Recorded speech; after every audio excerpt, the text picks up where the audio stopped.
Защо не изхвърлям парчета от сандвич панели?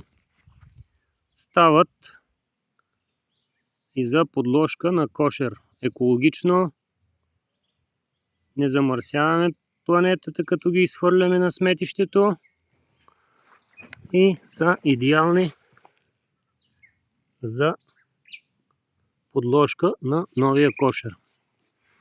А иначе акацията цъфти и ето така се позиционират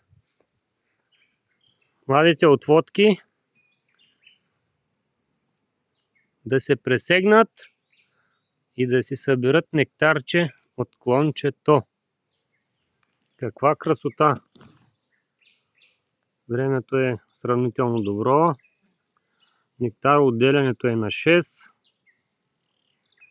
Отводчиците се развиват перфектно. Младите майки снасят идеално.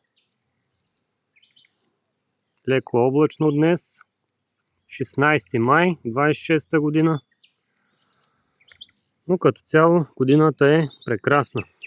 Всичко добро, успех на всички!